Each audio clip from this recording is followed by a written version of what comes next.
نحمده ونصلي على رسوله الكريم اما بعد فاعوذ بالله من الشیطان الرجیم بسم اللہ الرحمن الرحیم۔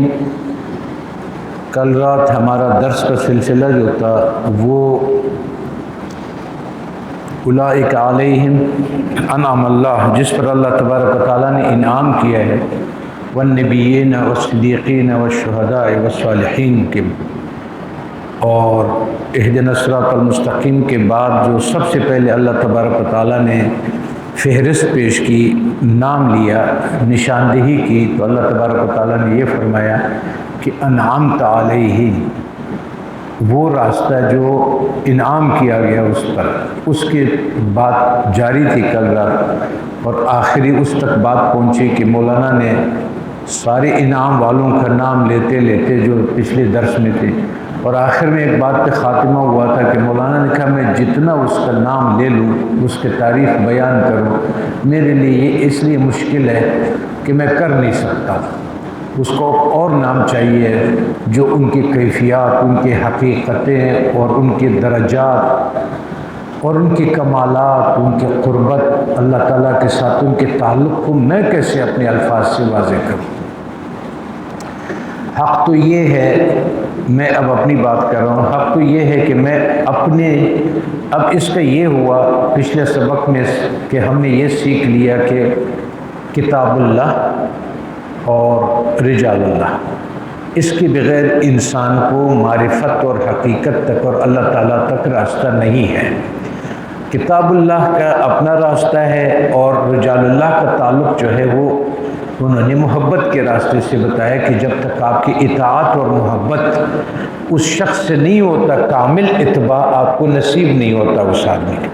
تو ہم یہ بات یاد رکھیں گے کہ اس کو کتاب اللہ کے بعد جو رجال اللہ کے لوگ ہیں ان کے ساتھ جو تعلق ہے اس کو اس زبان میں نسبت کہتے ہیں۔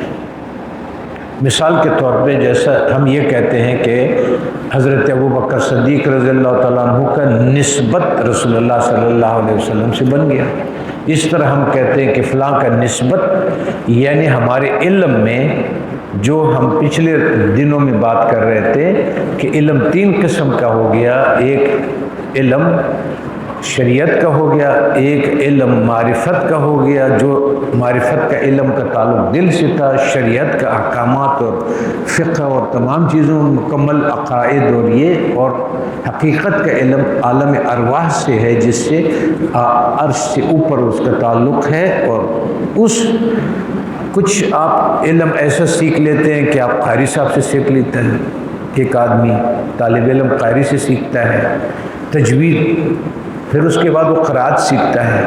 اس طرح سے ہمارے اس کے فقہ والے سے آپ فقہ سیکھ لیتے ہیں۔ ہر شعبے میں آپ اپنے اپنے درس کا اور سیکھنے کا ایک عمل کرتے ہیں۔ تو آپ یہ کہتے ہیں کہ میرا داخلہ فلاں اسکول میں ہے، فلاں یونیورسٹی میں ہے، فلاں مدرسے میں ہے، وہ داخلے کو آپ نسبت بولتے ہیں کہ یعنی میرا نسبت اس سے ہے۔ اسی طرح سے علم معرفت اور علم حقیقت میں جو ارواح کا علم ہے اس میں بھی ہم یہ کہتے ہیں کہ ہمارا تعلق بن گیا۔ اب اس تعلق کے بغیر آپ کے یہ علوم مکمل نہیں ہو سکتے، اور آپ کے زندگی کے حصے اور آپ کمال عبودیت جو بندگی کا ہے ان تک نہیں پہنچ سکتے، اور آپ کا کمال وہ ما خلقت الجن والانس الا لیعبدون عبادت تک نہیں پہنچ سکتے، اور نفس مطمئنہ کو آپ اس مقام تک نہیں پہنچا سکتے ہیں جس میں وہ فرماتے ارجع الی ربک راضیۃ، اور آپ میرے بندوں میں شامل ہو جاؤ اور جنت میں داخل ہو جاؤ۔ وہ سارے باتیں اس کے ماتحت ہیں۔ اب کوئی چارہ ہمیں نہیں ہے کہ ہم ہر مسئلے کو کھولنے کے لیے کچھ مثال نہ دیں، اسی مثالوں کے اوپر اس زمانے میں جو ان حضرت صلی اللہ علیہ وسلم پر وحی نازل ہوتی رہی تو جب مثالیں دیتے تھے تو اس پر بھی لوگوں نے تنقید کر لیا کہ یہ کون سا کلام الہی ہے کہ جو مچھر کا مثال دے دیتا ہے۔ اس کا جواب اللہ تعالیٰ نے اس طرح دے دیا ہے کہ اللہ تعالیٰ فرماتے ہیں کہ بسم اللہ الرحمن الرحیم ان اللہ لا یستحیی بے شک اللہ اس سے حیا نہیں فرماتا، ان یضرب مثلا ما بعوضۃ فما فوقها، کہ مثال سمجھانے کو کسی چیز کا ذکر فرمائے، چاہے مچھر ہو یا اس سے بڑھ کر۔ وہ مثال ہوتا ہے آپ کے ذہن کو کھولنے کے لیے، چاہے وہ مچھر کا ہو یا اس سے بڑا ہو۔ مقصد اس سے کیا ہے؟ مقصد اس کا آپ سے کو ذہن کو اس مثال سے اس حقیقت تک پہنچانا ہے جو آپ کہنا چاہیں۔ تو کہ اللہ تبارک و تعالیٰ فرما رہے فَأَمَّا الَّذِينَ آمَنُوا، پس جو لوگ ایمان لائے اور فَيَعْلَمُونَ أَنَّهُ الْحَقُّ مِنْ رَبِّهِمْ، جو لوگ ایمان لائے ان کو یہ پتہ ہے کہ جو اللہ تبارک و تعالیٰ فرما رہے ہیں وہ کسی حقیقت کی طرف اشارہ ہے اور وہ حق ہے جو ہمیں بتا۔ وَأَمَّا الَّذِينَ كَفَرُوا، اور جو لوگ کافر ہے، انکاری ہے اور اطاعت میں نہیں ہے، قبول کرنے میں نہیں، فَيَقُولُونَ مَاذَا أَرَادَ اللَّهُ بِهَذَا مَثَلًا، وہ کہتے ہیں ایسے کہاوت میں اللہ تعالیٰ کیا مقصود ہے، کیا کہنا چاہ رہے ہیں آپ؟ مچھر ہے، وہ ہے۔ یہی مثال آپ لوگوں نے مثنوی میں بھی آپ یہی دیکھتے ہیں کہ مثنوی اور روحانیت کا جو یہ علم ہے اس کے مخالف کہتے ہیں مجھے سمجھ نہیں آتی، مولانا لومڑی کی بات کرتا ہے، پادشاہ کی بات کرتا ہے، فلاں کی بات کرتا ہے، فلاں، یعنی وہ ایک قسم کا اظہار ناراضگی کرتا ہے، کیسے کہانیاں بتائی مولانا نے کس طرح کا۔ لیکن جب آپ اس کی حقیقت میں جاتے ہیں تو یہ اللہ تبارک و تعالیٰ کا نظام سمجھانے کا ایک حصہ ہے کہ وہ آپ کو مثالیں دیتا ہے۔ مثال میں اس طرح بھی آپ کو سمجھا دوں، آپ اگر ایک بچے کو دیکھ لیں، جب ایک بچہ پیدا ہوتا ہے اور پوری انسانیت کو بھی پہلے ایک بچہ سمجھے کہ جیسے وہ آ گیا دنیا میں، ادھر قدم رکھا آدم نے، اب اس انسانیت کو سمجھانے کے لیے، اس انسانیت کو سمجھانے کے لیے دنیا میں ہمارے پچھلے حالات جو گزرے ہیں وہ تمام کے تمام سبق ہے اس امت کو سمجھانے کے لیے۔ مثال کے طور پہ میں آپ کو ایک مثال دے دوں، مثال کے طور پہ اگر میں آپ سے یہ کہہ دوں کہ دیکھو بات سنو، یہ جو دین ہے نا یہ ایک ایسی کشتی ہے کہ اگر کسی نے دین میں اس کشتی میں دین میں بیٹھ گیا تو سمجھ لو کہ اس زمانے کے طوفانوں سے وہ بچ جائے گا۔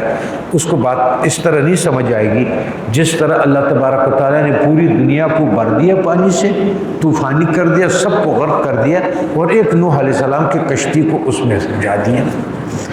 اگر آپ یہ کہہ دیں کہ یار آپ اللہ تعالیٰ کے راستے میں یہ کاٹ لو بھی تو اللہ تعالیٰ کو وہاں نہیں کٹتا ہے، وہ آپ کو واپس زندگی دے دیتا ہے اور قبول کر لیتا ہے، تو آپ کو بات نہیں سمجھ آتی ہے، بچہ ہے ابھی کم عمر ہے۔ تو چونکہ انسانیت کی عمر کے ساتھ اللہ تعالیٰ نے مثالیں اس لیے دے دیا کہ آنے والا نسل جو ہے جو انسانیت کا آتا ہے اور آخری میں حضرت محمد صلی اللہ علیہ وسلم کا جو امت آئے گا اس کے سامنے عملاً یہ ساری چیزیں موجود ہو۔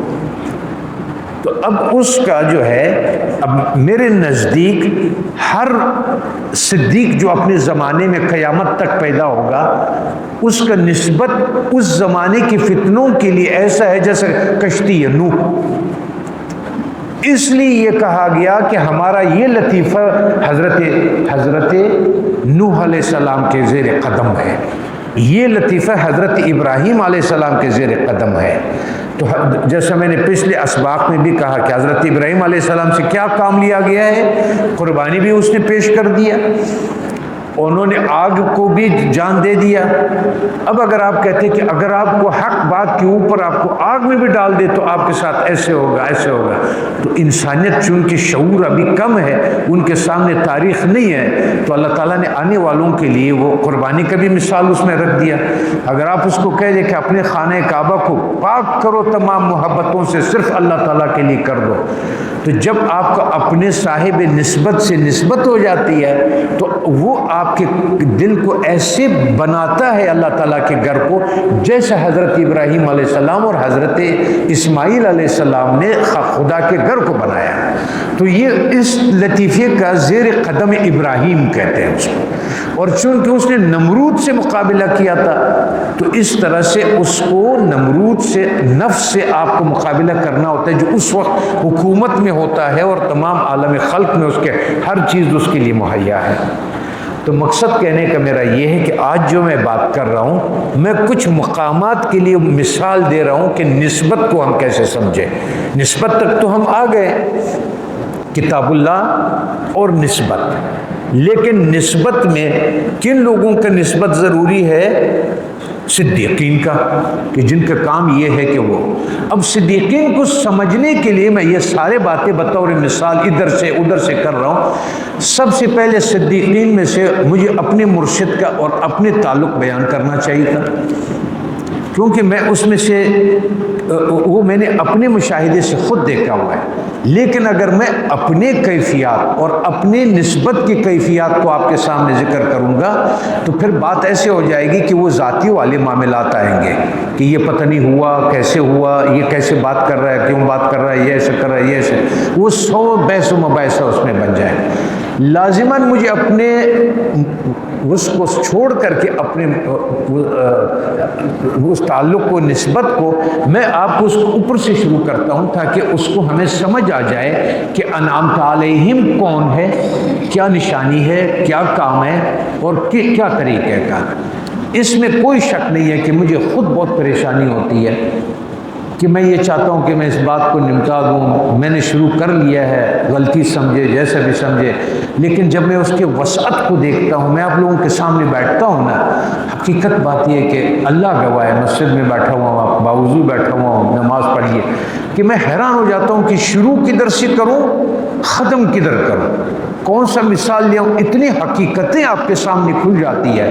تمام صدیقین آپ کے سامنے ہیں، یہاں سے لے کر کے وہاں تک یہ ایک ہو جاتے ہیں. اب کس صدیق کو پکڑ کر کے میں آپ کے سامنے پیش کروں کہ اس کا مثال آپ کو دے دوں؟ ایک سے ایک بالا تر، ایک سے ایک بالا تر، ایک سے ایک بالا تر. تو اب جو میں مثال آپ کے سامنے پیش کر رہا ہوں، بات تھوڑی سی لمبی سے ہے، لیکن میں کچھ بہت سارے پہلوؤں کو واضح کرنا چاہتا ہوں کہ آپ پر واضح ہو جائے.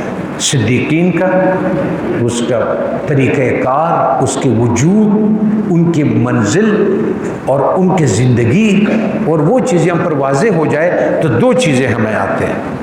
ہمیں نسبت اپنا نظر آ جائے گا کہ ہم نے نسبت کتنی ضرورت ہے، اور نسبت کسے کہتے ہیں اور کس طریقے سے جوڑتے ہیں، نسبت کیوں ضروری ہے اس طرح. بہرحال میں یہ بات کر رہا تھا آپ سے کہ اللہ تبارک و تعالیٰ بھی فرماتے وَأَمَّا الَّذِينَ كَفَرُوا، اور جو لوگ کفر کرتے، انکار کرتے، ان کا طبیعت جو ہے حزب مخالف کا ہے، تو فَيَقُولُونَ مَاذَا أَرَادَ اللَّهُ بِهَذَا مَثَلًا، کیا اللہ تعالیٰ اس کہاوتوں سے اور ان سے کیا مقصد ہے اللہ کا؟ یضل بہ کثیرا ویہدی بہ کثیرا. اللہ تعالیٰ فرماتی انہی سے میں لوگ ہدایت بھی پاتے ہیں، اللہ انہی سے اس کو گمراہ کرتا ہے اور بہتروں کو ہدایت فرماتا ہے. وما یضل بہ الا الفاسقین، اس سے کوئی گمراہ نہیں ہوتا، کوئی کسی کو گمراہ نہیں کرتا. وہ جو حکم نہیں مانتے فاسق ہے، انہوں نے طنز بھی کرنا ہے، مذاق بھی اڑانا ہے، اس نے اس کے نقصانات والے نقطے بھی اس میں نکالنا ہے، اس نے تنقید بھی کرنی ہے، اسے سارے کہتے ہیں. وہ کون لوگ ہیں؟ الذین، وہ جو اللہ کے عہد کو توڑ دیتے ہیں، جس نے وعدہ کیا ہوا ہے روز اول سے کہ میں آپ کا اطاعت کروں گا، اللہ تعالیٰ میں تیرا بندہ ہوں، بندگی کروں گا، وہ اپنی بندگی کا عہد توڑ چکا ہے. وہ بندگی کی فکر میں نہیں ہے کہ میں نے بندگی کرنا ہے. الذین ینقضون عہد اللہ من بعد میثاقہ ویقطعون ما امر اللہ بہ ان یوصل ویفسدون فی الارض. اللہ تعالیٰ فرماتے ہیں کہ جو میں نے ان کو عہد کیا اس کو توڑتے ہیں. آگے کیا راز بتایا اللہ تعالیٰ نے؟ اور کاٹتے ہیں اس چیز کو جس کو جوڑنے کا اللہ تبارک و تعالیٰ نے حکم دیا ہوا ہے. ہمیشہ وہ منکر آدمی توڑنے کے، تعلق کو توڑنے کے، نسبت کو توڑنے کی بات کرے گا، چاہے وہ کتاب سے ہو، چاہے وہ مسجد سے ہو، چاہے وہ نماز سے ہو. کسی نہ کسی جو فاسق ہے وہ لوگ ہیں جنہوں نے اس تعلق کو توڑنے کی بات کرتے ہیں کہ یار چھوڑو، یہ تعلق تمہارا ٹھیک نہیں، یہ تمہارا، اس سے سست کرے گا، اس سے کاہلی دے گا، اس سے دوری کرے گا، اس میں نقص بولے گا اس میں. اب ایک چیز جو یہاں پر، یہ تو ہو گیا آپ کا وہ بات. اب میں آپ کو ایک مثال پیش کرتا ہوں بزبان مولانا. مولانا کی کچھ باتوں پہ ہمارے اہل علم کا ایک نقطہ ہوتا ہے ان کے ذہن میں. وہ کہتا ہے کہ ان میں جو روایات ہے وہ ہو بہو اس طرح وہ روایات کتابوں میں ہمیں ذخیرے احادیث میں نہیں ملتا. ایک تو میں آپ کو یہ عرض کر لوں کہ جو امام غزالی علیہ الرحمہ نے جو بہت سارے احادیث لائے ہیں کہ جو ہمارے اس کتابوں میں نہیں ملتا. مولانا رومی نے جس چیزوں کی بات کی ہے اس نے اس انداز میں کی ہے کہ آپ کو اس قصہ اس کہانی کا حقیقت اور کیفیت آپ پر طاری ہو جائے.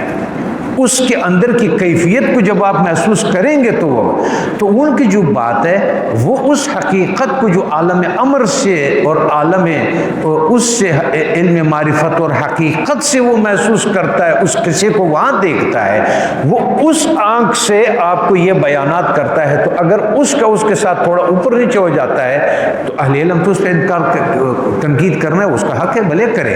لیکن میں آپ کو یہ بتاتا ہوں کہ وہ طالب علموں کے لیے, اس راستے کے سلوک والوں کے لیے, یا سورہ فاتحہ کو سمجھنے والوں کے لیے, یا اس حقیقتوں کو سمجھنے کے لیے ہمیں ان کا لینا پڑتا ہے کہ ان کے الفاظ, ان کا طریقہ مثال جو وہ دیتا ہے وہ مثال ایسا چاہے مچھر کا ہو, چاہے لومڑی کا ہو, چاہے شیر کا ہو, چاہے جس کا بھی ہو, وہ اتنا مکمل آپ کے سامنے اس کی عکاسی کر جاتا ہے کہ آپ اس کے حقیقت کے نتیجے تک پہنچ جاتے ہیں.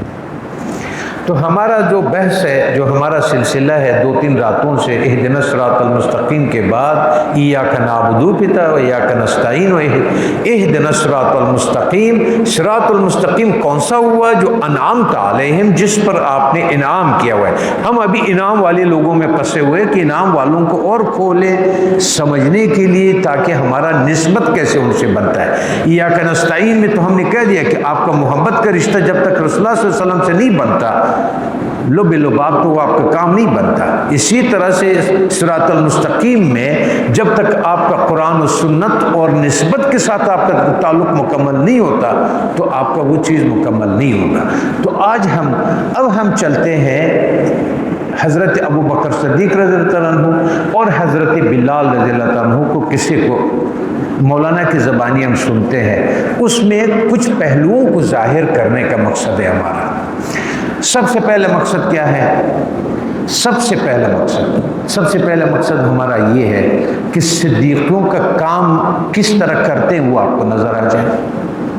صداقت کے مقام کا ایک کام یہ ہے کہ وہ نسبت جب اس کا کہیں بنتا ہے تو اس کو ایسا تصدیق کرتا ہے کہ وہ اپنی نسبت میں کوئی شک نہیں کرتا.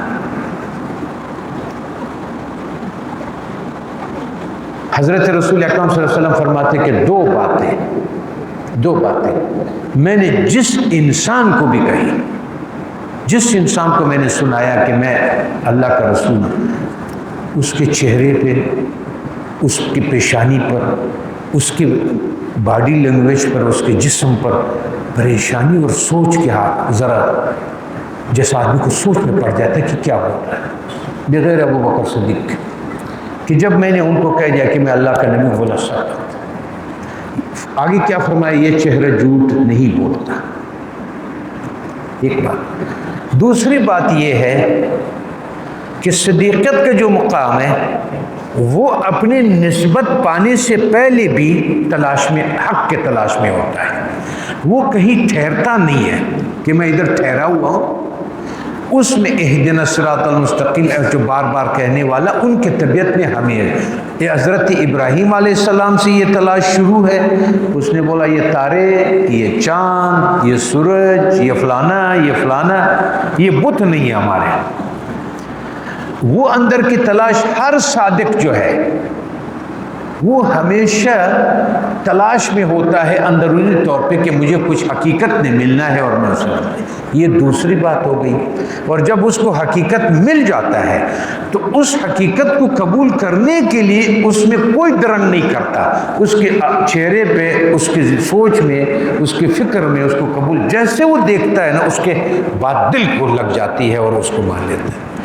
میرے جیسے لوگ 2 مہینے سوچ لے, 3 مہینے سوچ لے, پھر ہم کہتے ہیں ذرا اس آدمی کی میں نسبت تو اس سے بناؤں گا لیکن میں ذرا اس کے خیالات تو دیکھوں وہ آدمی ہے کون. ایک آدمی ادھر آیا ہوا تھا یہ ہمارے ساتھ مدرسہ ہے بلوچستان کا، بولا مجھے پیر کی تلاش ہے، اور میں نے کہا صاحب میں تو بالکل پیر نہیں ہوں۔ اور جب آپ اندر آئیں گے تو آپ سب سے پہلے یہ سوچیں گے کہ یہ بریلوی ہے کہ دیوبندی ہے، آپ اس کو چیک کریں گے۔ اس کے بعد جتنا آپ کا علم ہے وہ سارا لا کر کے میرے ظاہری اجسام کے اوپر وہ چیک ہوگا، آپ کا میرے اوپر فٹ کرنے کے کریں گے۔ اب آپ کے پاس ایک قمیص ہے، اس قمیص نے آپ کو اٹھایا ہوا ہے، اس کو پہناؤ، اس کو پہناؤ، اس کو پہناؤ، اس کو پہناؤ۔ اب لازمی بات ہے قمیص تو آپ کی مرضی کے ہے، کسی کے آستین چھوٹی ہو جائے گی کہ آپ کہیں گے یہ نہیں، کسی کی شلوار کچھ چھوٹی ہو جائے گی آپ یہ نہیں، اچھا اس کا پانچ نیچے تھا، یہ اوپر تھا، یہ فلانا تھا، یہ فلانا تھا، اچھا یہ ایسے تھا، اس نے سرما نہیں لگایا تھا، اس نے آج یہ کیا تھا، اس نے یہ کیا تھا۔ تو انہوں نے کہا پھر میں کیسے تلاش کروں گا؟ میں نے کہا اپنی طلب کو وہاں تک خالص کر دو نا کہ اس نظام جو اس نے اپنے طلب کو خالص کر دیا، اس نے بولا میں اب کہاں جاؤں؟ سلمان فارس انہوں نے کہا کہ اب مدینے جاؤ، وہ آنے والا ہے، ادھر تک پہنچایا کہ نہیں پہنچایا اس کو اس کے مطلوب تک؟ اس کے طلب، آپ کے طلب آپ کو منزل تک پہنچاتا ہے، اور اگر آپ کی طلب کمزور ہے تو بے طلب آدمی بہت ساری حقیقتوں سے محروم ہو جاتا ہے، اسی چکروں میں کہ یہ اوپر ہے تو یہ نیچے ہے، تو یہ اوپر ہے تو یہ نیچے ہے۔ ایسا نہ کرنا کہ آج آپ نے پکڑ لیا، نسبت بنا لیا، کل اسی نسبت کے آپ برائیاں کرتے رہتے رہے، یعنی اس میں تو یہ کمی تھا، اس میں پہلے اپنے طلب کو وہاں تک پہنچاؤ کہ مطلوب بھی آپ کے ساتھ لائن میں ہو جائے۔ جیسا آج کل کہتا ہے آدمی، اس دن مجھے کہہ رہا تھا 2 شادیاں ہیں، تیسری کے لیے میں آن لائن ہوں، تو وہ آن لائن ہو جائے آپ کے لیے، وہ سارا راستہ جو ہے وہ خود آن لائن ہو جائے، جو اس زمانے کے زبان ہے کہ وہ آپ کے ساتھ تعلق آ جائے، اس کا آپ کے ساتھ، کیوں کہ وہ آپ سے زیادہ آپ کو تلاش کرتے ہیں، وہ آپ سے زیادہ آپ سے محبت کرتے ہیں، وہ آپ سے زیادہ آپ کو چاہتے ہیں، اس نے آپ پر بہت احسانات کیا ہے یہاں تک لانے کے لیے، اس کی مشینری نے بہت کام کیا آپ کو یہاں تک پہنچانے کے لیے، آپ نے دوسرا مقصد بنا لیا، اس کے طلب چھوڑ دیا، ورنہ اس کو اندھیرے میں یا اس کو آپ کے گھر لے آئے گا، یا آپ کو اس کے گھر تک اسباب بنا کر کے نسبت تک آپ کو وہاں تک پہنچائے گا۔ 12 تو آج اس میں ایک بات ہو گئی کہ صدیق طلب کرتا ہے، صداقت والے پہلے سے۔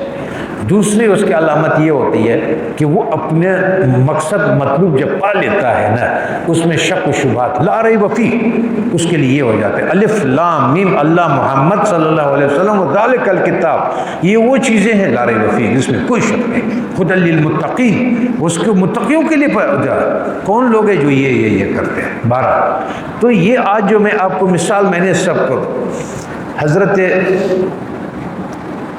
عثمان رضی اللہ عنہ جب حضرت ابوبکر صدیق ادھر بیٹھ گئے ممبر کے اوپر، تو حضرت عمر رضی اللہ عنہ نیچے والے پہ بیٹھ گئے، تو حضرت عثمان رضی اللہ عنہ سب سے نیچے بیٹھ گئے، تو کسی نے اس سے پوچھا آپ ادھر نہیں بیٹھے، آپ ادھر نہیں بیٹھے، تو انہوں نے کہا اگر میں ادھر بیٹھتا، وہ حضرت ابوبکر صدیق والے جگہ پہ بیٹھ گئے، تو ان حضرت ابوبکر صدیق نیچے بیٹھتے تھے، حضرت عمر رضی اللہ عنہ نیچے والے سیڑھی پہ بیٹھ تشریف فرما ہوتے تھے بات کرنے، تو وہ حضرت رسول اللہ صلی اللہ علیہ وسلم کی جگہ کے اوپر بیٹھ گئے۔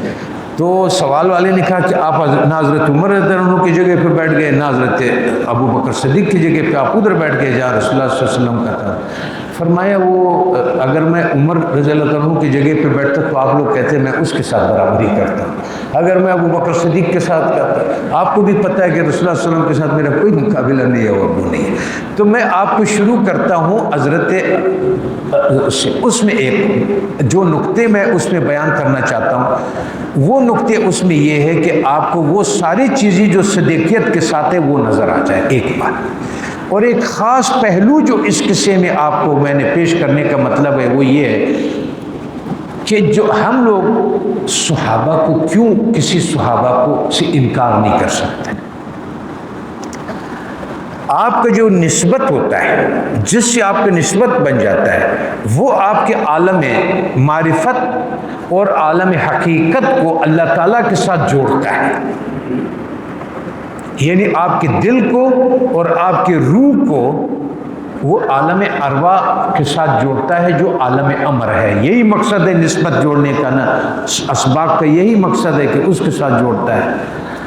اب جو رسول اکرم صلی اللہ علیہ وسلم کے ساتھ جو آدمی ملاقات ہوتی تھی ایمان لے آتا تھا، جو پہلے ملاقات میں اس کا نسبت رسول اللہ صلی اللہ علیہ وسلم کی وجہ سے اللہ کے ساتھ جو اس مقام تک پہنچ جاتا تھا کہ تمام امت کے اولیاء کو اور نیکوں کو صالحین کو اکٹھا کرے، تو وہ جو پہلے ملاقات والا نسبت کے جو اثرات تھے وہ ان کو نہیں مل سکتا ہے اپنے اس نسبتوں سے جو انہوں نے طریقۂ اذکار، طریقۂ عبادت اور ان سارے طریقوں سے جو وہ کرتے ہیں، ان کو وہ اخلاص، وہ تعلق نہیں مل سکتا ہے جو رسول اللہ صلی اللہ علیہ وسلم کی پہلی ملاقات میں ہوتے تھے۔ دل وہاں پہ جب آپ کا ادھر وہ تعلق بن جاتا ہے تو امت کا کوئی آدمی کسی صحابہ میں اس نسبت کی وجہ سے وہ بات نہیں کر سکتا ہے، اس میں کوئی نکتہ نہیں کر سکتا ہے، اس میں کوئی نکتہ چینی نہیں کر سکتا ہے، اس کے آپس کی اختلاف کیوں کہ وہ خواہشات سے نفسانی سے تو پہلے ملاقات میں اتنی اس کے صفائی ہو جاتی ہے کہ اس کے اپنی ذاتی چیزوں سے خلاصی ہو جاتی ہے اور ہم کو پہنچ جاتے ہیں۔ اب میں آپ کو ایک قصہ سناتا ہوں کہ جو رسول اللہ صلی اللہ علیہ وسلم کے ساتھ اس کا تعلق بن گیا، اور جیسے تعلق بن گیا تو اس کے بعد اس کا تعلق بن گیا احد کے ساتھ۔ احمد سے نسبت بنا تو تعلق کس کے ساتھ بن گیا؟ احد کے ساتھ جو یکتا ہے۔ یہاں تو ساری چیزیں تقسیم تھے، یہ رزق کا خدا ہے تو یہ اولاد کا خدا ہے تو یہ ہے تو یہ ہے، عرب میں تو یہ کیفیت ہے۔ اب ایک حبشی ہے اور اس حبشی کا تعلق جو ہے وہ کس سے بنتا ہے؟ رسول اللہ صلی اللہ علیہ وسلم سے، اور رسول اللہ صلی اللہ علیہ وسلم کے وجہ سے، اس نسبت کی وجہ سے، اس محبت کی وجہ سے جو رسول اللہ صلی اللہ علیہ وسلم کا اس کا ہوتا ہے وہ احد تک پہنچتا ہے۔ اب آپ کو میں احد کا قصہ سناتا ہوں کہ وہ تاکہ اس میں وہ سارے مقامات ہمارے اوپر آ جائیں، کھل جائے، جس کا ہم آپ سے بات کر رہے تھے کہ تزکیے کے بعد، تصفیے کے بعد، دل کے صفائی کے بعد، نفس کے تربیت کے بعد جس مقامات میں فنا مل جاتا ہے، پھر بقا مل جاتا ہے، بقا دائمی ملتا ہے، مقام محمودہ ہوتا ہے، وہ سارے مقامات اس کے سامنے ایسے ہیں جس طرح کے سورج کے سامنے ہماری ایک موم بتی چل رہی ہے۔ تو آج میں اس تعلق کو صدیقیوں کا کام کیسے ہوتا ہے اور صدیقت کے کیسے پہنچتا ہے احد تک، اور کس نے پہنچایا اس نسبت نے جس میں ہم کوئی بات نہیں کر سکتے، اس لیے میں مولانا سے اس کا قصہ آپ کو سناتا ہوں تاکہ اس میں بہت سارے پہلو میں آپ سے کہوں گا کہ اس کو واضح کر دوں، اللہ کرے ہو سکے۔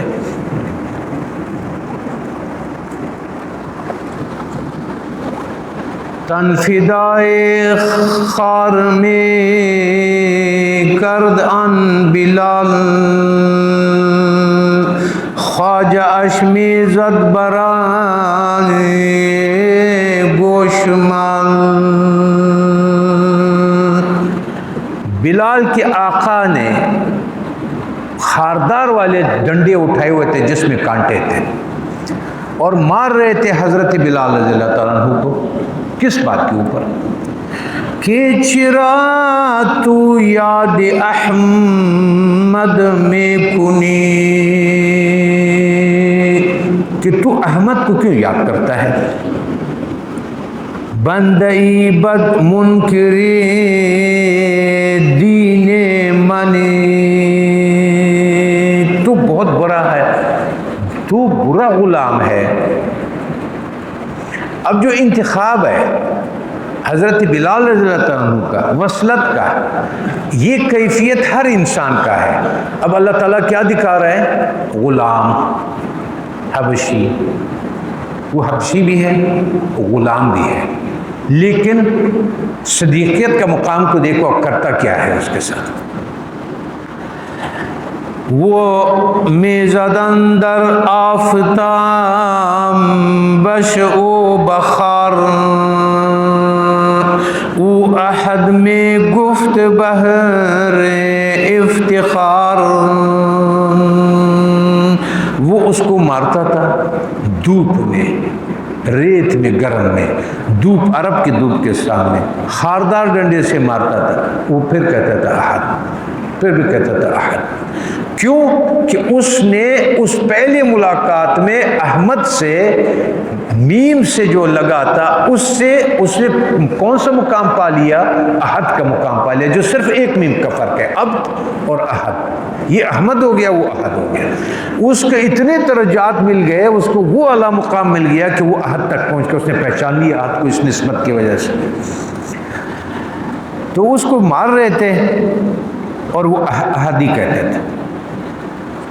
تاکہ صدیق آن طرف بگذشت تفت، ان احد گفتن بگوش او برم۔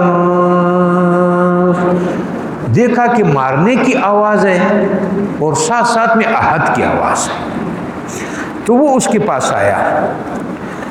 چشم او پر آب شد دل پر انم، زن احد میں یافت بوئے آشنم۔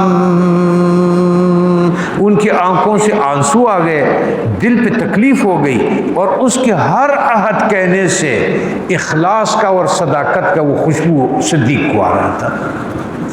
تو صدیقوں کا ایک کام یہ ہے کہ وہ طلب کرتا ہے، مطلوب کو پاتا ہے، شک نہیں رکھتا، اس کو تصدیق کرتا ہے، اور تیسرا یہ کرتا ہے کہ جو غلام پسے ہوئے ہوتے ہیں، مار کھا رہے ہوتے ہیں نفس کے، دنیا کے، حرص کے، عجب کے، تکبر کو، اس کو خرید کے لا کے واپس اپنے منزل تک پہنچاتے ہیں۔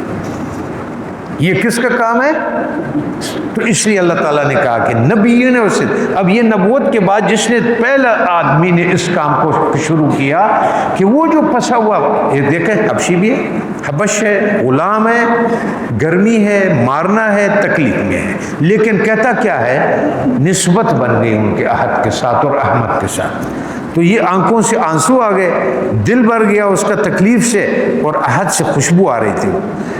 بعد از آن خلوت بدی دش پند دادن، کس جہودن خفیہ میں دار اعتقاد۔ حضرت ابوبکر صدیق رضی اللہ عنہ کو جو دکھ ہوا نا، اس سے کہا تم ذرا احتیاط کرو، غلام ہو تو نہ بولا کرو اس کے سامنے۔ وہ بولا ٹھیک ہے، میں آئندہ نہیں بولوں گا۔ وہ عالم السر است پنہار دار کام، عالم السر است پنہان دار کام، تو وہ تو عالم السر علم رکھتا ہے تمہارے اندر کا، تو یہ بولنے کا تمہیں کیا ضرورت ہے؟ رکھو ابھی پوشیدہ۔ گفت کردم توبہ پیشت اے ہمام، اس نے کہا اے بزرگ میں نے آپ کے سامنے توبہ کر لیا، ٹھیک ہے نہیں۔ دوسری روز صبح کو صدیق تیزی سے اس طرف کسی کام کو جا رہے تھے، پھر اس احد اور کانٹوں کے مار سنی، ان کے دل سے شور اور چنگاریوں میں بھڑک اٹھی، پھر وہی مارنا تھا اور اس کا پھر احد آتا کی آواز آ رہی تھی، توبہ بھی کر چکا تھا۔ انہوں نے پھر ان کو نصیحت کی، انہوں نے توبہ، میں پھر فارسی پڑھوں گا پھر اردو پڑھوں گا تو آپ لوگوں کو وہ قاری صاحب والا کام کروں گا، جیسے قاری صاحبان نا ذرا سرعت سے پڑھتے ہیں، تراویح جلدی ختم کر دیتے ہیں تاکہ جلدی ختم ہو جائے۔ انہوں نے پھر ان کو نصیحت کی، انہوں نے توبہ کر لی، عشق آیا، ان کے توبہ کو نگل گیا۔ جب بھی اس کو احمد کا عشق آتا تھا اسے توبہ پہ ٹوٹ جاتا تھا، وہ پھر توبہ کو بھول جاتا تھا۔ اس طرح توبہ کرنا بہت سے مرتبہ ہوا، آخر کار وہ توبہ سے بیزار ہو گئے۔ ایک دن اس نے اعلان کر دیا خدا کی قسم نہیں کروں گا، بولوں گا حد بولوں گا، وہ ایک اور احمد میرا نبی۔ تو جب اس نے یہ کر لیا مصیبت تو پڑ گئی، ظاہر کر دیا، جسم کو مصیبت کے سپرد کر دیا، بولا کہ یہ آپ کے حوالے ہے، جو اپنے اس کے ساتھ کرنا ہے کر لو، لیکن چھپاؤں گا نہیں، پردہ نہیں ڈالوں گا، اندر نہیں رکھوں گا اس کو کہ اے محمد، اے توبہ کے دشمن۔ بولا محمد میرے توبہ شکن ہے، وہ جب مجھے یاد آ جاتا ہے نا، اس کی محبت آتی ہے تو مجھے اپنا توبہ یاد نہیں رہتا ہے کہ مجھے میرے ساتھی کیا کرے گا، میں پھر توبہ توڑوں گا۔ اے وہ کہ میرا جسم اور رگے تجھ سے پر ہے، ان میں توبہ کی گنجائش کہاں ہے؟ اس کے بعد توبہ کو دل سے نکال دوں گا، جنت کی زندگی سے کیسے توبہ کر لوں؟ میں جنت کے، تو میری جنت کی زندگی ہے، میں تم سے توبہ کر لوں گا۔ عشق غالب ہے اور میں عشق میں مغلوب ہوں، میں عشق کے نمک سے شکر کی طرح میٹھا ہو گیا ہوں۔ اے تیز ہوا، میں تیرے سامنے گھاس کا تنکا ہوں، میں کیا جانوں کہ میں کہاں گروں گا۔ ہوا جب آتی ہے تنکے کو اٹھاتی ہے، وہ اس کے سامنے بے بس ہے، جدھر بھی مجھے آپ کا عشق کہاں پھینکتا ہے مجھے اس کا کوئی پتہ نہیں ہے، میں بے بس ہوں اس ہوائے عشق کے سامنے۔ خواہ میں چاند ہوں خواہ بلال، میں دوڑ رہا ہوں، میں تیرے سورج کا پیرو ہوں۔ ملاقات نے ایک نسبت نے اس کو عہد کے ساتھ ایسا یکتا کر دیا، ایک ساتھ کر دیا ہے، اس مقصد کو نہیں بھولنا۔ چاند کو موٹاپے اور لاغری سے کیا غرض، وہ سائے کی طرح سورج کے پیچھے دوڑتا ہے۔ چاند کو اس سے کوئی فرق نہیں ہے، نہ لاغر نہ دبلا نہ موٹا، وہ اپنے چاند کی سورج کے پیچھے وہ سورج کی روشنی لیتا رہتا ہے۔ گھاس کے تنکا ہوا کے سامنے پھر ٹکاؤں قیامت اور اس کے وقت کا قصد، میں عشق کے ہاتھ میں تھیلی میں بلی ہوں، کبھی اوپر اور کبھی عشق کے نیچے۔ وہ مجھے سر کے گرد گھماتا ہے، نہ مجھے نیچے آرام ہے نہ اوپر۔ عاشق سخت بہاؤ میں پھنسے ہے، وہ عشق کے فیصلے پر راضی ہو گئے۔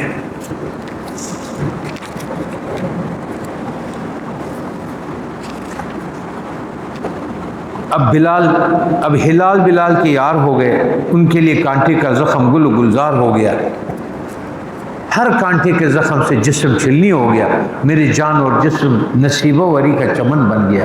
میرا جسم اس منکر کے کانٹے کے زخم کے سامنے ہے، میری جان اس محبوب سے مست اور خراب ہے۔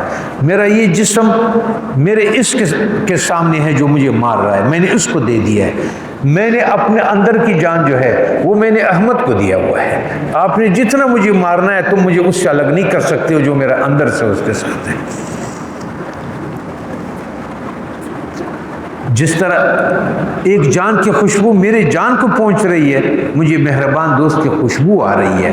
مصطفیٰ عروج سے آئے جب آسمانوں سے، اس نے بلال کو مبارکباد ہو، وہ مبارکباد جس طرح حضرت بلال کو مبارکباد ہے۔ اب صدیق نے سچے بلال سے یہ سنا کہ ان کے توبہ سے ہاتھ دھو لیا۔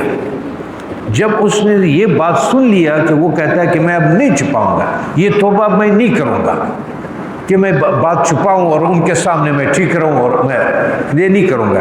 اس کے بعد صدیق نے ان حضور کے سامنے ان وفادار بلال کا حال کہا، تو وہ آئے رسول اللہ صلی اللہ علیہ وسلم کے پاس، بولا وہ چپ نہیں ہو رہے، چھپا نہیں رہا ہے وہ، اور اس کی حالت بہت خراب ہے کہ وہ آسمان کو طے کرنے والا مبارک فعال مستعد، اب وہ آپ کے عشق اور جال میں ہے۔ شاہی باز اس چغدوں کے تکلیف میں ہے، وہ بہاری خزانہ گندگی میں دفن ہو گیا ہے۔ چغدہ باز پر ظلم کر رہے ہیں، بغیر خطا کے اس کے پر و بال اکاڑ رہے ہیں۔ اب وہ رسول اللہ صلی اللہ علیہ وسلم کو کہہ رہے ہیں کہ ان کا کیا قصور ہے؟ فرمایا اس کی خطا صرف یہی ہے کہ وہ باز ہے، اس کی خطا یہی ہے کہ وہ باز ہے۔ یوسف کے سوائے حسن کے اور کیا جرم ہے؟ یوسف کو جب وہ جیل میں ڈال دیا، اس کی کیا جرم تھی؟ اس لیے کہ وہ مسیح تھا، یہ اس کی جرم تھی۔ اس کو جو سزا مل رہی ہے وہ اس کو یہ مل رہی ہے کہ وہ احمد اور احد کہتا ہے۔ یہ جو چغدوں کا مولد اور مسکن ویرانہ ہوتا ہے، بعض پر ان کا انکار اور غصہ اس لیے ہے، یہ جو کیا کہتے ہیں اس کو، چغدوں کو، چغد، یہ جو ویرانوں میں بیٹھتا ہے، یہ ایک اور نام بھی ہے اس کا، بم تسوئی اردو، الو اپنے ویرانے میں خوش ہے۔ وہ بلبلوں کا اور ان کا یہ اختلاف ہے کہ بلبل کہتا ہے میں نے چمن میں رہنا ہے، وہ کہتا ہے میں نے ویرانے میں رہنا ہے۔ الو کا اور ان کا یہی تو اختلاف ہے نا، اور بلبل کا اور باز کا یہی جرم ہے کہ وہ باغوں کے اور اس کے رہنے والے ہیں۔ کہ تو کیوں یاد کرتا ہے اس لالہزار کو اور نہر اور چمن کو، کہ تو اس وطن کو کیوں یاد کرتا ہے، یا اس شاہ کے قلعے اور کلائی کو، تم شاہ کے قلعے اور اس کو دربار کو یاد کرتا ہے، بعض کو کہتا ہے تو ان لوگوں کے بستی میں بے وقوفی کرتا ہے، تم فتنہ اور تشویش پیدا کرتا ہے، تم ہمارے ویرانہ کہہ کے۔ باز اور بلبل کہتا ہے کہ الو جو ہے یہ ویرانوں میں رہتا ہے، وہ کہتا ہے تم نے میرے تخت و تاج کو کچھ کہا۔ ایسے جنتوں کی بات کرتا ہے کہ باغ ہے، بلبل ہے، گلاب ہے اور یہ ہے۔ جس طرح یہ منکر لوگ اپنے پیغام والوں کو یہ کہتا ہے کہ ہماری یہ دنیا یہ بہت کچھ ہے، وہ کہتا ہے یہ ویرانہ ہے۔ یہ اختلاف ادھر ہو جاتا ہے۔ ہمارے قیام گاہ جو رشک فلک ہے تو اس کو ویرانہ کہتا ہے اور حقیر نام درتا ہے، اس پر رکھتا ہے، تو مکاری کرتا ہے تاکہ تجھے شاہ اور پیشوا بنا لے۔ تم باغوں کی بات کرتے ہو بلبل، بعض بادشاہ کے دربار کی بات کرتا ہے، وہ اس لیے کرتا ہے کہ یہ بڑا بن جائے اور ہم اس کو پیشوا بنا لیں، اس کو اپنا رہبر بنا لیں۔ جتنے بھی اللہ تعالیٰ کے پیغام لانے والے ہیں وہ اسے کہتے ہیں کہ یہ جو باتیں تم کرتے ہو یہ اس لیے کرتے ہو کہ تم اپنے آپ کو بڑا بنا دے اور ہم سب آپ کی پیروی کریں۔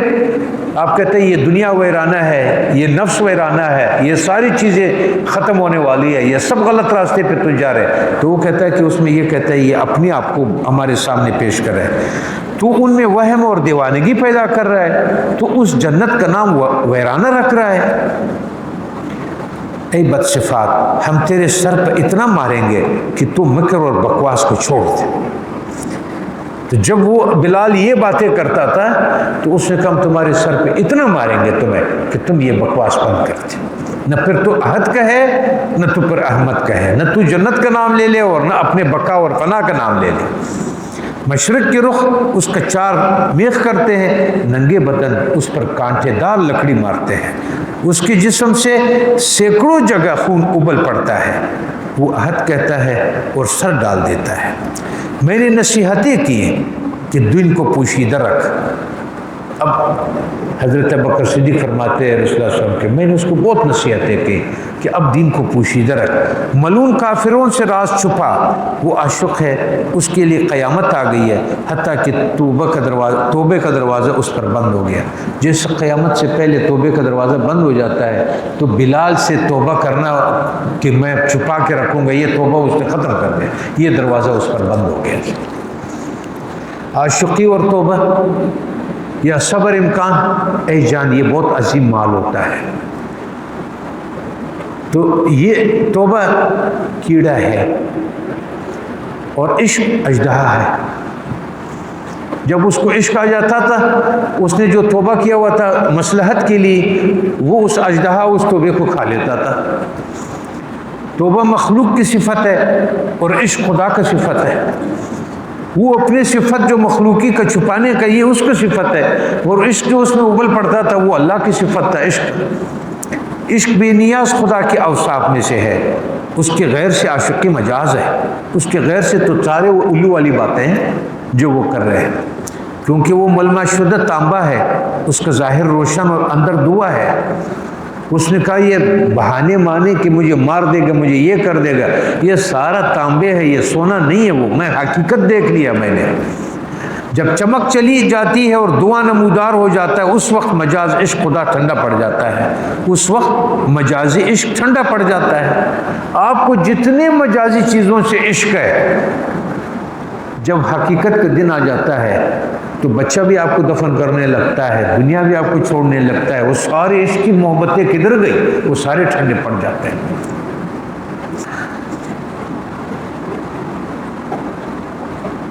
وہ حسن اپنے اصل کی طرف لوٹ جاتا ہے، جسم گندا اور ذلیل اور بدحال رہ جاتا ہے۔ چاند کی چاندنی چاند کی طرف لوٹ جاتی ہے، اس کا عکس کالی دیوار سے واپس ہو جاتا ہے، نہ اس میں نور رہتا ہے، نہ زندگی، نہ اس کا حسن رہتا ہے اور نہ خوبی۔ چاند باہر آیا، دیوار کو روشن کر دیا، یہ روشنی اس کی ہے، جب وہ چلا جاتا ہے۔ ہماری زندگی میں جتنی خوبصورتیاں ہیں نا، یہ کچھ دن کے لیے ہے کہ جب چاند چلا جاتا ہے تو دیوار واپس کالی ہو جاتی ہے، سیاہ ہو جاتا ہے۔ نہ اس میں نور رہتا ہے نہ زندگی، نہ اس کا حسن رہتا ہے نہ خوبی۔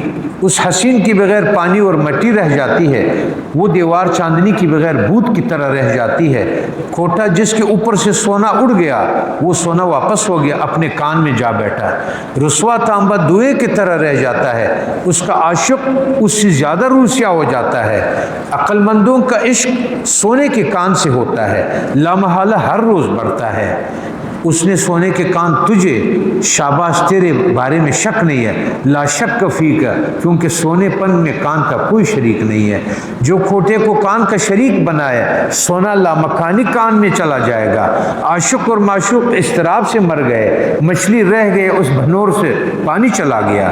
خدائی عشق کا کمال سورج ہے، عالم امر اس کا نور ہے، عالم خلق سیاہ رہ جائے گی، عالم خلق سیاہ رہ جائے گی۔ جب وہ نور ختم ہو جائے گا، جب آپ کی روح نکل جائے گی تو جسم سیاہ رہ جائے گا۔ یہ آنکھ نہیں کام کرے گا، یہ کان نہیں کام کرے گا، یہ زبان نہیں کام کرے گا، یہ ہاتھ پیر نہیں کام کرے گا۔ کیوں کہ وہ جو اصل تھا وہ چلا گیا اور یہ روح سیاہ رہ گیا۔ عالم امر آ گیا اور عالم خلق چلا گیا۔ عالم امر جب چلا گیا تو عالم خلق رات کے اندھیرے کی طرح خالی رہ گئی۔ حضرت محمد صلی اللہ علیہ وسلم اس قصے سے پھول کی طرح کھل گئے، کہنے سے ان کے رغبت بھی بڑھ گئی۔ جبکہ سننے والا حضرت مصطفیٰ صلی اللہ علیہ وسلم جیسے پایا، ان کا ہر سر منہ مستقل زبان بن گیا۔ تو اس نے کہا پھر رسول اللہ صلی اللہ علیہ وسلم سے کہ پھر تدبیر کیا ہے، کیا کرنا چاہیے؟ عرض کیا کہ یہ غلام اس کا خریدار ہے۔ ابو بکر نے کہا کہ یہ غلام اس کو خرید کے لیے آئے گا۔ صادق کا ایک کام شروع ہو گیا، جتنا خود رسول اللہ صلی اللہ علیہ وسلم کے ساتھ کیا، اب دوسروں کے ساتھ انعمت علی من الصدیقین، میں اب صدیقیوں کا کام آپ کو بتا رہا ہوں، کیونکہ سرزمین میں اللہ تعالیٰ کا قیدی ہے، اللہ تعالیٰ کے دشمن کے غصے کا پابند ہو گیا ہے۔ اس نے کہا اس کو میں خرید کے لے آؤں گا، کیونکہ وہ اللہ کا بندہ ہے، لیکن ان لوگوں کے غصے کا نظر ہو گیا ہے۔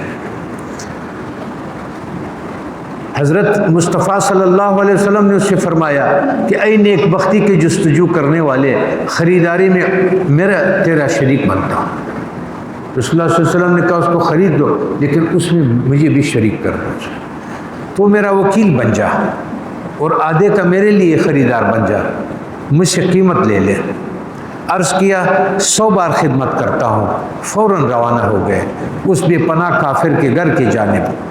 اپنے آپ سے کہنے لگے کہ بچوں کے ہاتھ سے موتی اے بابا آسانی سے خریدا جا سکتا ہے۔ انہوں نے اپنے ساتھ کہا بکرا لایا تھا، تو یہ بھائی ہوشیار تھا شاہ زمان، اور نادر جو ہے وہ ابھی تک ایسا ہی ہے، تو اس نے اس کو بولا کہ کوئی بکرا لا کے نادر زمان کو دے دیا تھا۔ تو اس نے اس کو کہا اس کو بیچنا ہے، اس نے کہا بیچنا ہے، تو اس نے کہا کتنے 5 روپے اس کو دے دیا، بکرا اسے خرید لیا۔ ماں نے جب دیکھا بولو، تو مولانا فرماتے ہیں کہ موتی اگر بچے کے ہاتھ میں ہوتا ہے نا تو بڑے آسانی سے خریدا جا سکتا ہے، یہ غم نہیں ہے، تو وہ چل پڑا۔ اپنے آپ سے کہنے لگے کہ بچوں کے ہاتھ سے موتی اے بابا آسانی سے خریدا جا سکتا ہے۔ اس نادان قوم سے عقل اور ایمان کو شیطان دنیا کے ملک کے بدلے میں خرید لیتا ہے۔ دیکھو نا، شیطان احمق سے اس کا دین اور ایمان تھوڑے سے معاملہ دے کر کے ایمان اس سے خرید دیتا ہے۔ ہمارے والد صاحب فرماتے ایک شعر میں، چن جوان بو دنیا کے بارے میں کہتا ہے، آپ فرماتے چن جوان بود پیش دانا قدر بیش از جو نداشت۔ جب یہ ابھی تو ہم آخر زمانے میں ہے، قیامت کے قریب ہے، جب یہ دنیا نہیں بنی تھی ابھی، چن جوان بود پیش دانا قدر بیش از جو نداشت، ای دریغا احمقان اکنون با ایمان می خرند۔ افسوس اس بات کا ہے کہ اب ایمان دے کر کے اس کو خرید لیتے ہیں۔ اس وقت وہ لوگ دانا لوگ جب یہ جوان تھے، اب یہ بوڑھی ہو گئی، بیکار ہو گئی، اب تو گرنے کا ٹائم آ گیا۔ چون جوان بود پیش دانا قدر بیش از جو نداشت، ای دریغا احمقان اکنون با ایمان می خرند۔ وہ فرماتے ہیں کہ شیطان بھی تو اس بات پہ خوش ہوتا ہے کہ احمق آدمی کو میں تھوڑا سا ایسے ایسے کر لوں، اپنے ایمان بیچ دیتا ہے۔ تو حضرت بکر صدیق خوش ہے کہ وہ جاہل نادان ہے، اس سے تو میں موتے کو بڑی اچھی قیمت سے خرید سکتا ہوں۔ وہ مردار کو اس قدر مزین کر دیتا ہے شیطان ایک مردار کو آپ کے سامنے ایسے مزین کر دیتا ہے کہ ان سے 200 چمن خرید لیتا ہے. ایک معصیت، ایک گناہ، ایک خطا کو آپ کے سامنے اتنا خوبصورت کر دیتا ہے کہ آپ کے 200 چمن جنت والی آپ کے ہاتھ سے نکال دیتا ہے. یہ اس کا کمال ہے کہ اس میں اب آپ کی احمقی ہے، نادانی ہے، اور اس کا وہ خرید لیتا ہے اس سے. چاندنی کو جادو کے ذریعے اس طرح دکھا دیتا ہے کہ شعبدہ کے ذریعے کمینوں سے 100 تھیلیاں اچک لیتا ہے. شعبدہ باز ایسے شعبہ دکھا دیتا ہے کہ آپ سے سونا لے لیتا ہے، آپ کے ہاتھ میں کچھ بھی نہیں رہتا ہے. یہ اس کے. لیکن یہ لوگ بھی نبیوں نے، ان کو پھر صدیقوں کے نبیوں نے تجارت سکھائی ہوئی ہے. ان کو پھر کس نے، جو جا رہا ہے موتی کو خریدنے کے لیے، اس کو تجارت کس نے سکھائی؟ ان کو نبیوں نے تجارت سکھائی، ان کے سامنے دین کی شمع روشن کیے. جادوگر بہت اور چلاوی نے جادوگری اور مخالفت سے ان کے نظر میں نبیوں کو بے وقت کر دیا. جب شیطان نے آپ کو اس کے نبیوں کو آپ کے سامنے بے وقت کر دیا، ورنہ اصل تجارت تو ان کے پاس ہے. جادو سے انہوں نے ان کی آنکھیں سی دی ہے، یہاں تک کہ انہوں نے ایسا موتی تنکے کے بدلے بیچ ڈالا. یہ موتی دونوں جہاں سے بالاتر ہے. ہاں، اس نادان بچے سے خرید لے کیونکہ وہ گدھا ہے. گدھے کے سامنے گھوڑے اور موتی یکساں ہے. آپ اس کے سامنے لال رکھ دیں، یاقوت رکھ دیں، جواہر رکھ دیں، جو قیمتی چیز ہے، موتی رکھ دیں، گدھے کے سامنے اس کا اور کچرے کا کوئی فرق نہیں. وہ سمجھتا ہے یہ کچرا ہے. اس گدھے کو موتی اور سمندر میں شک ہے. وہ سمندر اور اس کے موتیوں کا منکر ہے. گدھے کے سامنے آپ سمندر کا ذکر کرو، موتیوں کے کہ اس میں لؤلؤ والمرجان ہم اس سے نکالیں گے، گدھا اس سے منکر ہے. اس کو کوئی پتہ نہ سمندر کا ہے، نہ اس کی گہرائی کا ہے، نہ اس کے موتیوں کا ہے. جانور اس سے آرائش کا کب طالب ہوتا ہے؟ خدا نے جانور کے سر میں نہیں رکھا ہے کہ وہ لال کی فکر میں اور موتی کا پرستار ہو. اس کے دماغ میں لال کی قدر و قیمت، اس کے خوبصورتی اور اس کے دماغ میں نہیں آ سکتا ہے. جو آپ، تو نے گدھوں کے کان کا آویزہ کبھی دیکھا ہے؟ تم نے کبھی گدھوں کے کان میں سونے کا کچھ دیکھا ہے کہ اس نے لال و جواہر ادھر پہنایا ہوا ہو کسی گدھے کو؟ گدھے کا گوشت و ہوش سبززار ہوتا ہے. گدھے کا ہوش، اس کی دانائی، گھاس، خوراک، اتنی تک اس کو دانائی ہے. احسن التقویم در وتین بخوان، احسن تقویم کو سورہ وتین میں پڑھ کہ اے پیارے، اللہ فرماتے میں نے اس موتی بڑی قیمتی بنایا ہے. میں نے اس کو، یہ جو میں نے اس کے اندر عالم ارواح کا جان رکھ دیا ہے نا، یہ موتی ہے اس کا. یہ جو عشق رکھ دیا ہے، یہ جو محبت رکھ دیا ہے، میں نے اس کے اندر موتی رکھ دیا ہے. اگر میں اس کی قیمت بتاؤں، ناممکن ہے. میں بھی جل جاؤں، سننے والا بھی جل جائے. مولانا کہتا ہے اگر اس کے میں قیمت کہہ دوں نا، اس جگہ ہونٹ بند کر دے، اس جگہ ہونٹ بند کر لے، اس جانب گدھا نہ ہانکا. صدیق ان گدھوں کی جانب روانہ ہو گئے. اب صدیق رضی اللہ تعالیٰ عنہ گدھوں کے پاس چلا گیا موتی خریدنے کے لیے.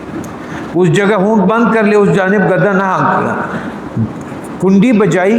جب اس نے دروازہ کھولا، بے خودی میں اس کافر کے گھر میں پہنچ گئے. بے خود اور مدہوش غصے کے آگ میں جا بیٹھے. ان کے منہ سے بہت کڑوی باتیں نکلی کہ تو اللہ کے اس دوست کو کیوں مارتا ہے؟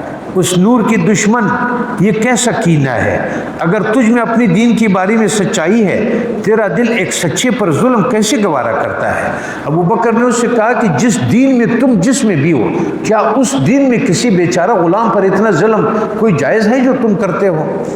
ارے تو کفر کی دین میں بھی نامرد ہے. تم نے اپنے کفر کی دین میں بھی نامرد ہے کہ تم نے اس پر یہ ظلم کرتے ہو کہ تو ایک شہزادی پر یہ گمان کرتا ہے. اپنے بنائے ہوئے تھیڑے آئینے سے سب کو اے ابدی لعنت کے مردود نہ دیکھ. اس وقت حضرت صدیق رضی اللہ عنہ کے ہونٹوں سے جو کچھ نکلا، اگر میں کہوں تو ہاتھ پاؤں گم کر دے. اس کمال جلال میں اس نے باتیں کی ہے کہ اگر میں ابھی کہہ دوں تو ہم اپنے ہاتھ پیر گم کر دیں، یعنی پھر لوگ اعتراض کرنا شروع کر دیں کہ یہ روایت میں اس طرح نہیں آیا تو اس طرح نہیں آیا تو، لیکن وہ اس کیفیت کو کہہ رہا ہے کہ جس کیفیت میں حضرت ابو بکر صدیق رضی اللہ عنہ سے بات کر رہے تھے، وہ اس کو مشاہدے کے حوالے سے لانا چاہے۔ حکمتوں کی فرات جیسے چشمے لامکان کی جانب سے ان کے منہ سے جاری تھے، جس طرح ایک پتھر سے پانی جاری ہوا تھا جو نہ پہلو میں سرمایہ رکھتا ہے اور نہ اندر۔ اللہ تعالیٰ نے اس پتھر کو اپنی ڈال بنایا تھا جس سے آبگینہ جیسا پانی بہا دیا، حضرت موسیٰ علیہ السلام کے ہاتھ سے جو چشمے نکالے، جس طرح تیرے آنکھ کے چشمے کے نور سے اس سے بغیر بخل اور کمی کے پانی جاری کر دیتا ہے۔ وہ نہ چربی سے سرمایہ رکھتی ہے نہ کھال سے، دوست نے ایجاد کرنے والی میں آڑ بنائی ہے۔ ان کی جذب کرنے والی ہوا کان کے سوراخ میں ان کی چھوٹے اور سچے کلام کا ادراک کرنے والی، ایسا اللہ تعالیٰ نے اس کو قیمتی بنایا کہ ایک آواز اس تک آتی ہے تو اس آواز سے آپ اندر مطلب لے لیتے ہیں، حالانکہ یہ کیا راز ہے اس کے اندر کہ آپ کے یہ جگہ میں وہ کیفیت رکھ دیا ہے کہ وہ الفاظ کو الگ الگ کر کے مطلب لے کر کے آپ کو دے دیتا ہے۔ بڑا فن ہے یہ، بڑا کمال ہے یہ۔ تو اس طرح سے وہ کیفیت میں جو بات کر رہا تھا، میں اس کیفیت کے مولانا فرماتے میں بات کر رہا ہوں۔ ان چھوٹوں ہڈیوں میں کیسے ہوا ہے، اتنی ہڈی ہے چھوٹے سے، اس کے اندر ہوا آتی ہے، اس سے کوئی مطلب آپ کو آ جاتا ہے۔ یہ اس کا کمال ہے، یہ بات کرنے والے کے حرف اور آواز کو قبول کرے۔ ہڈی اور ہوا محض پردہ ہے، دونوں جہاں میں خدا کے علاوہ کوئی نہیں ہے، دونوں جہانوں میں جو کچھ ہے اس کے پیچھے وہی ہے، انہوں نے تخلیق کیا، انہوں نے اس کو بنایا۔ بلا شک سننے والا ہی وہی ہے، بولنے والا بھی وہی ہے، کیونکہ اے ثواب پانے والا دونوں کان کا سر کا حصہ ہے، یہ بھی اور یہ کان بھی، یہ سر کا حصہ ہے۔ کمال اس کا ہے کہ جس نے اس کو بنایا۔ اس نے کہا اگر تجھے اس پر رحم آتا ہے، اگر تیرا اے کرم کی عادت والے روپیہ دے دے، اس کو لے لے۔ اس کو اتنا سنا دیا اس نے کہ اس کو غصہ آ گیا، اس نے کہا کہ جو تو اتنا مہربان ہے تو پھر پیسے دے دو اور یہ خرید لو، تو مقصد تو پورا ہو گیا۔ اگر تیرا دل جلتا ہے مجھ سے، اس کو خرید لے بغیر خرچے کے، تیری مشکل حل نہ ہوگی۔ بغیر خرچے کا کام نہیں ہوگا، جیسے وہ کلا اور عدالت میں کہتے ہیں پولیس والے کے بغیر خرچے کا تو کام نہیں ہوگا، تو پاکستان کی بنیادی بات ہے۔ حضرت ابوبکر نے کہا 100 عبادتیں، اس نے فرمایا 100 عبادتیں اور 500 سجدے کروں گا۔ ابوبکر نے کہا دے دو، 500 سجدے کروں گا، 100 عبادت کا جا لے آؤں گا رب کا۔ میرے پاس ایک اچھا غلام ہے لیکن یہودی ہے، ایک تو آپ کو ایسا غلام دے دوں گا جو اس سے خوبصورت ہے اور سفید ہے، اس کا جسم سفید اور دل کالا ہے، لے لو مجھ سے۔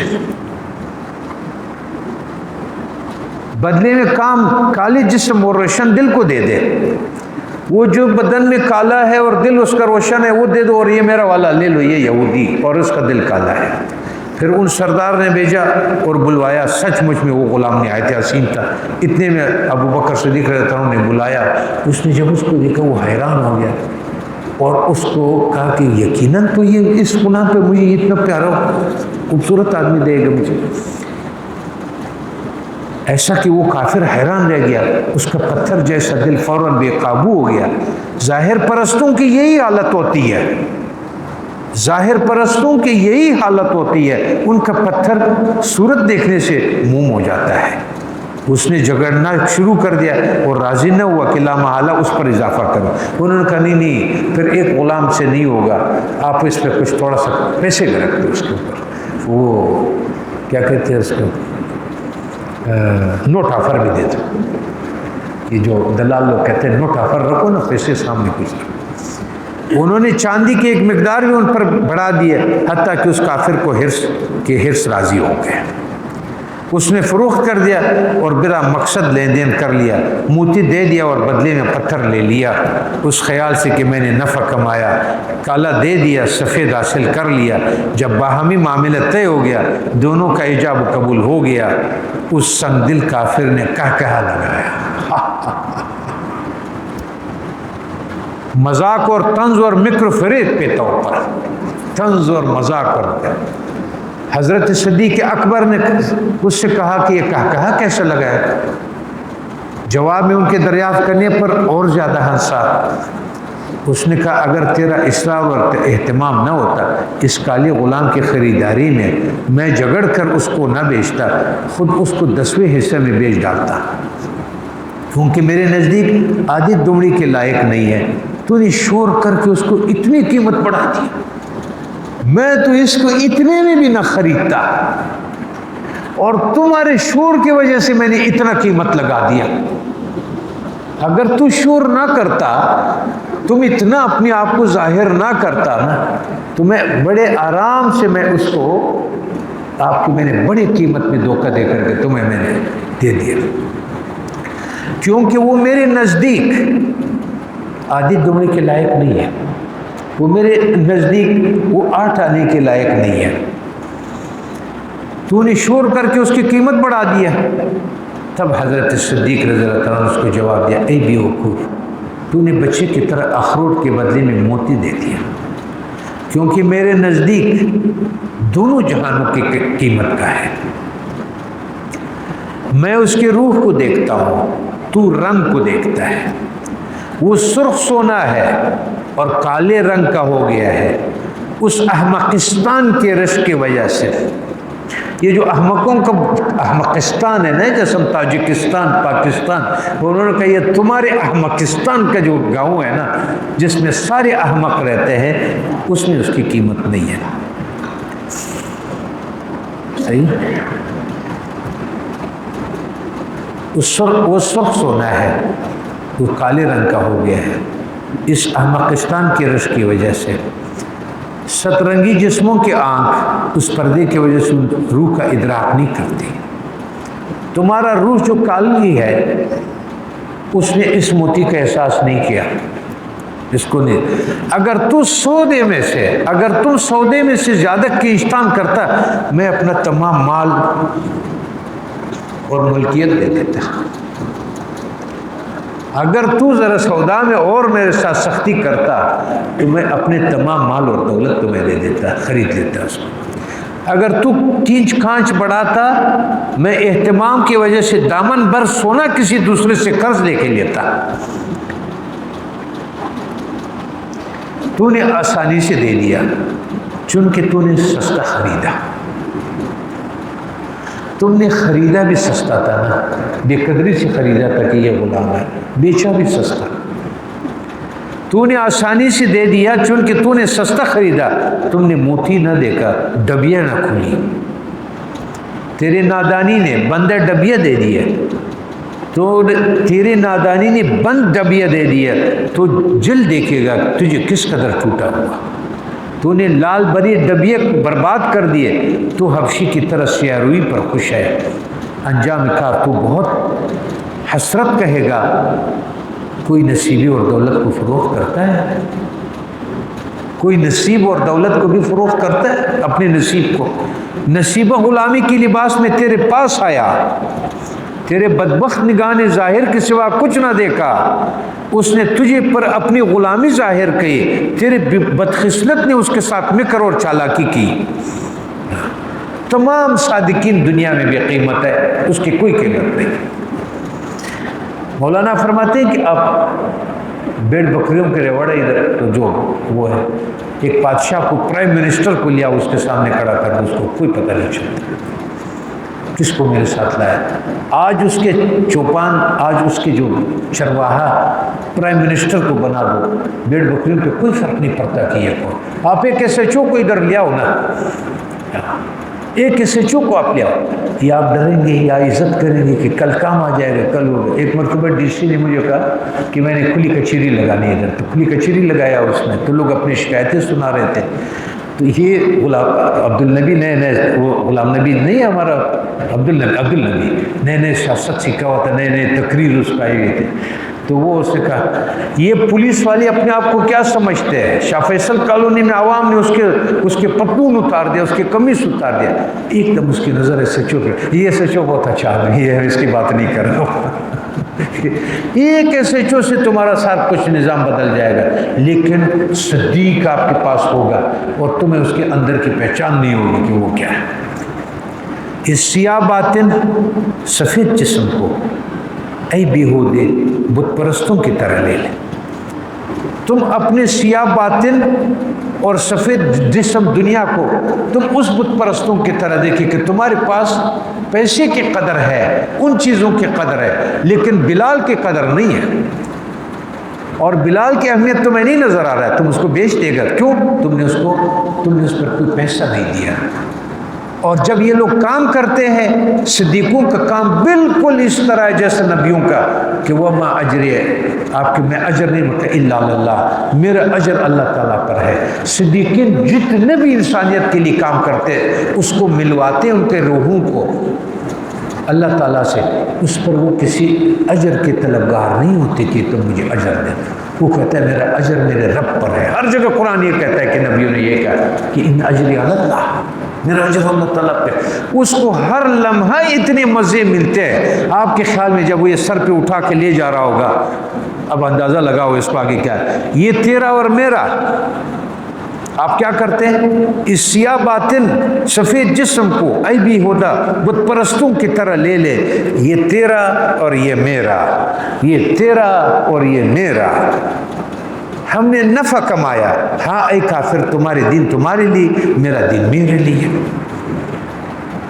لکم دینکم، تم اس جگہ پہ کھڑے ہو کہ تم نے کہا ہم آپ کا راستہ الگ ہے، ہمارا راستہ الگ ہے، تم صرف اس سے نہیں نکلے کہ یہ تیرا ہے کہ یہ میرا ہے، اسی حساب میں رہا۔ بت پرستوں کی سزا خود بھی یہی ہوتی ہے۔ بت پرستوں کی سزا بھی ایسی ہونا چاہیے کہ اتنے بڑے حقیقتوں سے محروم رہ جائے، یہی بت پرستی کی سزا ہے۔ بت پرستوں کی سزا خود بھی یہی ہوتی ہے کہ اس جول اطلس کے اس کا گھوڑا لکڑی کا ہوتا ہے، وہ صرف لکڑی کے گھوڑے پہ سوار ہوتا ہے بچے کی طرح کہ یہ میرا گھوڑا ہے، تو اس کو اس پہ سوار رہنے دو۔ ٹھیک، کافروں کے قبر کی طرح دھوئے اور آگ سے بھری ہوئی ہے، اندر تمہارا کافروں کی قبر کی طرح دھوئیں اور آگ سے بھری ہوئی ہے، اور باہر سے سینکڑوں نقش و نگار کیے ہوئے ہیں۔ آپ قبروں کو جتنا بھی خوبصورت گنبد بنا لو نا، اندر سے اس کا کوئی تعلق نہیں ہے، اس کو کوئی فائدہ نہیں پہنچائے گا۔ نقش و نگار جتنے بھی قبر پہ کرو، قبر کے اندر کی کیفیت کا حساب ہوتا ہے کہ ادھر کیا حالت ہے۔ ظالموں نے مال کی طرح ظاہر حسین، اس کے اندر مظلوم کا خون و بال، منافق کی طرح بظاہر روزہ نماز اور اندر سے کالے خاک بے بنیاد، خالی ابر کی طرح گڑگڑاہٹ سے پر، نہ اس میں زمین کا فائدہ نہ پھل کے غذا، مقرر مکر کے وعدے اور جھوٹے بات کی طرح، اس کا آخر رسوا اور اول پر رونق۔ شروع میں بڑے خوبصورت باتیں ہوتے ہیں اہل دنیا کے، نتیجہ کیا نکلتا ہے اس میں سے؟ کہ گڑ گڑ گڑ گڑ بادر آ گیا، نہ زمین کو فائدہ ہوا نہ سبز زار ہوگی اس سے۔ اس کے بعد انہوں نے بلال کا ہاتھ پکڑا اور وہ مشقت کی کچلی کے زخم سے خلال جیسے تھے، وہ بڑے زخمی تھے، اس میں سے وہ خلال بن گئے، منہ میں راستہ پا لیا، ایک شیرین زبان کی جانب دوڑ رہے تھے۔ اب دونوں چل پڑے ایک شیرین زبان کی طرف۔ وہ ان کو رسول کے پاس لایا کیونکہ انہوں نے دل سے ان کا دین قبول کر لیا تھا۔ جب ان بدحال نے مصطفیٰ کا چہرہ دیکھا، وہ غش کھا کر گر گئے، پشت کے بل جا پڑے۔ جب حضرت بلال نے ان کو دیکھا تو زخمی جسم کے ساتھ وہ غش کھا کر کے پیچھے گر گئے، دیر تک بے خود اور بے ہوش رہے۔ جب ہوش میں آئے خوشی سے آنسو بہانے لگے۔ ان کو مصطفیٰ نے بغل میں لے لیا۔ اس کے عنایت کو کوئی کیا جانے جو ان کو حاصل ہوئی۔ اب اس کو کون جانے کہ جب اس کو بغل میں لیا، اس کو کیا جانے کہ اس کو کیا ملا۔ ان کو مصطفیٰ نے بغل میں لے لیا، ان کو اس عنایت کو کوئی کیا جانے جو ان کو حاصل ہوئی۔ اس تانبے کا کیا حال ہوگا جو اکسیر سے جا لگا، اس مفلس بھرپور خزانے پر پہنچ گیا۔ ادموئی مچھلی دریا میں جا پڑی، بھٹکا ہوا قافلہ راستے پر پڑ گیا۔ وہ ارشادات جو نبی نے اس وقت فرمائے، اگر رات پر پڑی وہ رات پن سے خارج ہو جائے۔ اس وقت وہ فرمودات جو آن حضرت صلی اللہ علیہ وسلم نے اس کے ساتھ کی نا، اگر رات کے اندھیرے پر اس پہ ڈالا جائے تو اس میں سورج آ جائے، وہ کیفیت ہے، وہ رات صبح کی طرح روشن دن بن جائے۔ میں اس اصطلاح کو کہاں بیان کر سکتا ہوں؟ تو خود جانتا ہے کہ سورج برج حمل میں ہے، نباتات دقل اور کھجور سے کیا کہتا ہے، جہاں کے سب اجزاء کے ساتھ اللہ تعالیٰ کی کاریگری ایسے ہی ہے جیسے کہ جادوگروں کے پھونک اور حرف، آثار اور سبب کے ذریعے خدا کی کشش بغیر حرف اور ہون کے چپکے سے سینکڑوں باتیں کہہ دیتی ہے۔ اللہ تعالیٰ کی کیفیات وہ بغیر زبان کے سینکڑوں زبان رکھتی ہے جو باتیں کرتی ہے اس دنیا میں ہر چیز آپ کو۔ یہ نہیں ہے تاثیر اللہ کی قدرت کا عمل نہیں ہے، لیکن اس قدرت کی تاثیر عوام کی سمجھ میں نہیں آتی ہے۔ جب اصول کے بارے میں عقل مقلد ہے، اے فضول بحث کرنے والے اس کو فروع میں بھی مقلد سمجھ۔ اگر عقل دریافت کرے کہ یہ مقصد کیسے پورا ہوگا تو کہہ دے کہ اس طریقے پر جس کو تو نہیں سمجھتے۔ واللہ عالم بالصواب۔ دونوں جہاں کے سردار اور شہنشاہ عالم اس کے بعد تھوڑی دیر کے لیے آپ پر اظہار تعجب اور اظہار وہ فرمایا، سوال، اے صدیق، آخر میں نے تجھ سے کہا تھا کہ اعزاز میں مجھے بھی شریک کر لیں، میں نے تو آپ سے کہا تھا کہ قیمت میں مجھے بھی شریک کر لیں، تو آپ نے کیوں اکیلا یہ کام کیا؟ تو نے تنہا اپنے لیے کیوں خریدا؟ اے پاکیزہ فطرت احوال بتا۔ انہوں نے عرض کیا کہ ہم دونوں آپ کے کوچے غلام ہیں۔ اس نے اس سے کہا کہ ہم دونوں آپ کی کوچے کے غلام ہیں، میں نے آپ کے سامنے ان کو آزاد کر دیا، میں نے خریدا ہے نا آپ کی طرف، میں نے اس کو دے دیا، یہ میں نے آپ کو قیمت پہ دے دی، آپ مجھے غلام اور یار غار بنا لیں۔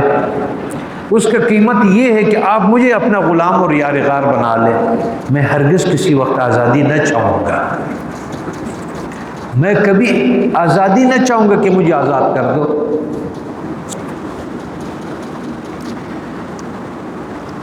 کیونکہ میرے لیے آپ کی غلامی ہی آزادی ہے، آپ کے بغیر میرے اوپر مشقت اور ظلم ہے، اگر میں اس سے نکلوں گا تو میرے لیے دنیا مشقت ہے، وہی اس کو میرے مالک ہوگا، مجھے مار رہا ہوگا خاردار ڈنڈوں سے۔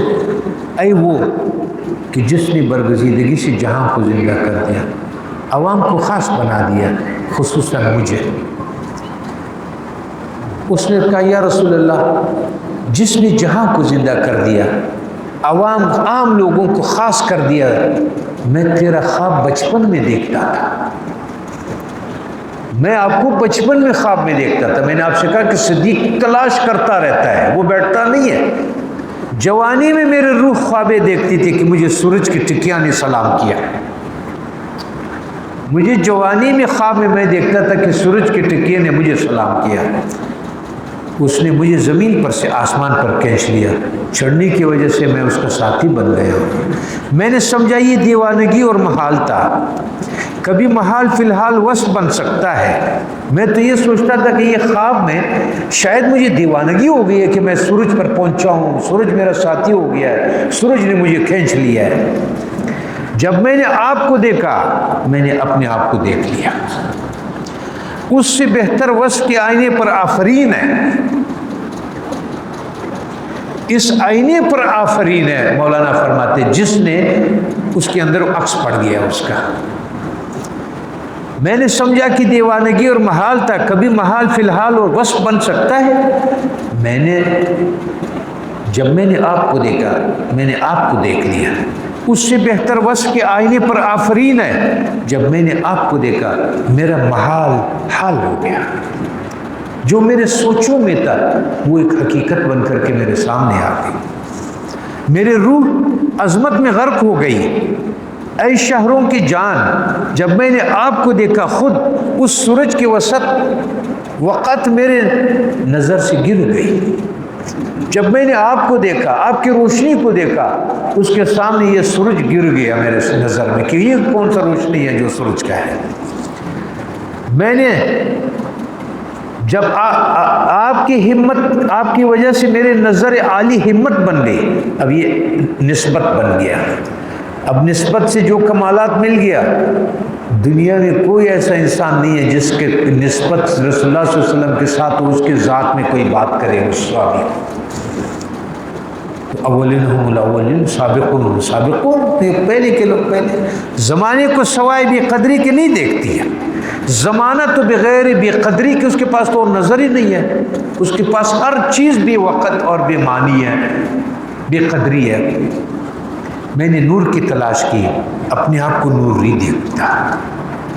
میں نے نور کی تلاش کی، میں نے نور کی تلاش کی، اپنے آپ کو نور ہی نور دیکھا. میں نے حور کی تلاش کی، میں نے خود رشک حور کو دیکھ لیا. میں نے پاکیزہ اور چاندی کی جسم سے والا یوسف تلاش کیا، میں نے آپ کے اندر یوسفستان دیکھ لیا. میں نے خوبصورتی میں یوسف علیہ السلام کو کر دی تلاش کیا، تو مجھے اللہ تعالیٰ نے یوسف کا شہر یوسفستان حسن کا شہر دے دیا مجھے آپ کے اندر. میں تلاش میں جنت کی در پہ تھا، آپ کے ہر جزو سے جنت نمودار ہو گئی. میں نے جنت کو تلاش کیا تھا تو میں نے آپ کے ہر جزو سے جنت پا لیا. میرے اعتبار سے یہ تعریف اور ثنا ہے، آپ کے اعتبار سے یہ برائی اور حجم ہے. میں تو اپنی طرف سے تو آپ کی تعریف کر رہا ہوں، آپ کی شان کے لیے یہ بہت ناچیز ہے، بلکہ عیب ہے جو میرے الفاظ ہیں.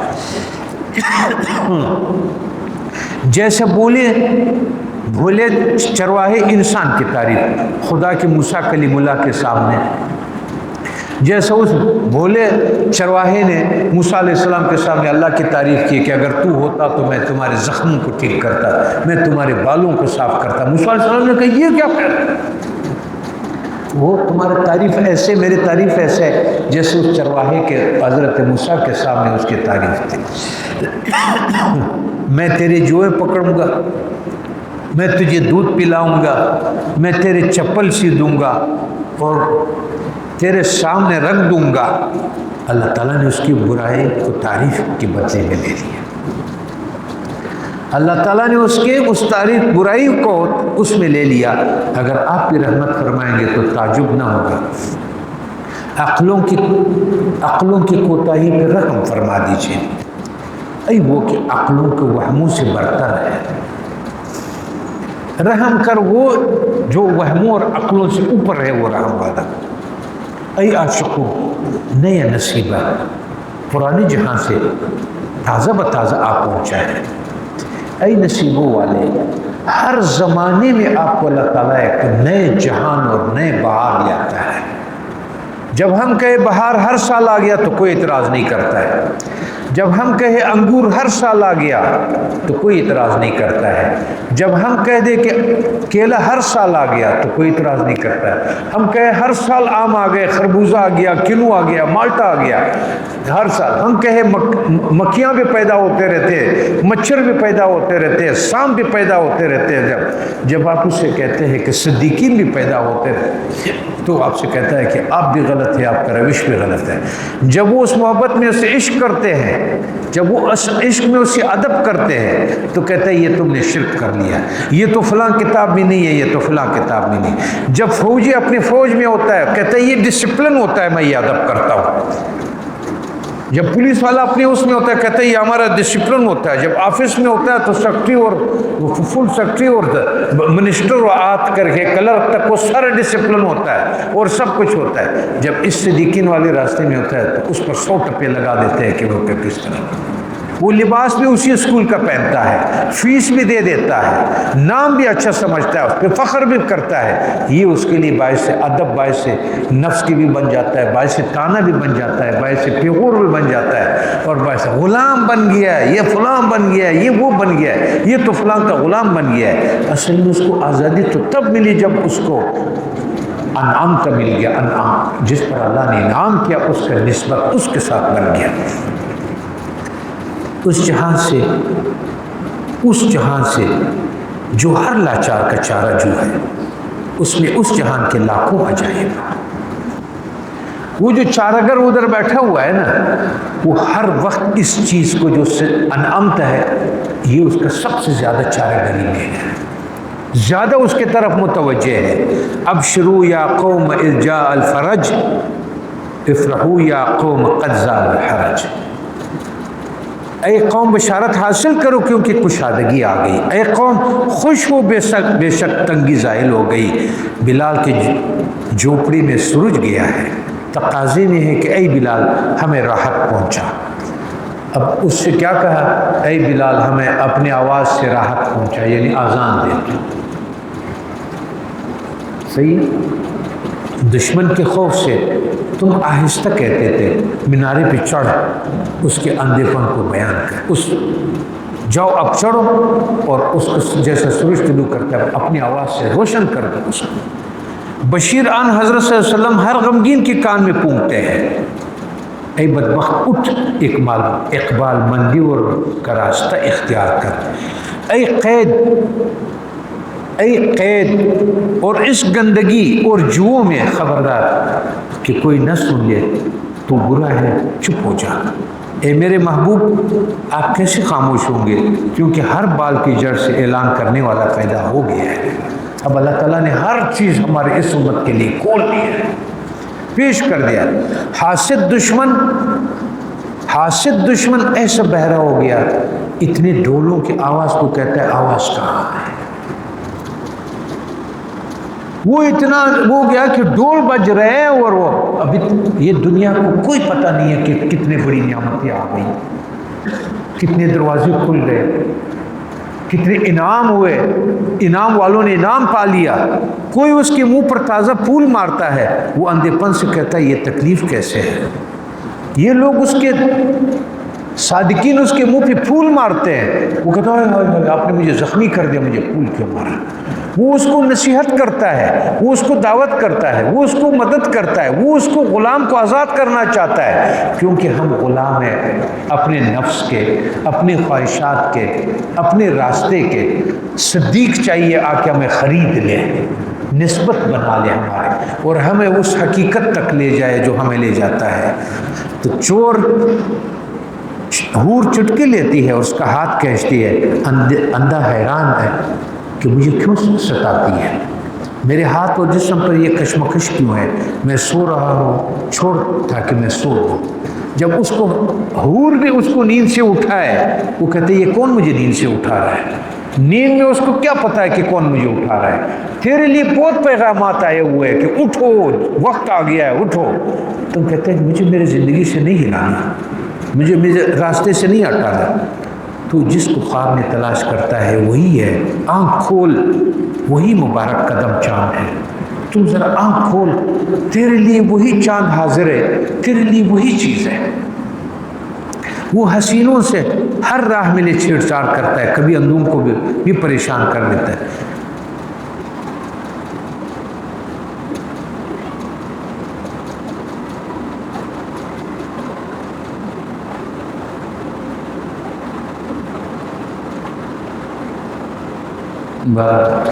اس کو کوشش کریں گے کہ کل رات اس کو مکمل کرے۔ وآخر دعوانا الحمدللہ رب العالمین، الحمدللہ رب العالمین والعاقبۃ للمتقین والصلاۃ والسلام علی رسول محمد وعلی آلہ وصحبہ اجمعین۔ اللہم انا نسألک العفو والعافیۃ والمعافاۃ الدائمۃ فی الدین والدنیا والآخرہ۔ اللہم ربنا لا تزغ قلوبنا بعد إذ هديتنا وهب لنا من لدنک رحمة إنک أنت الوهاب۔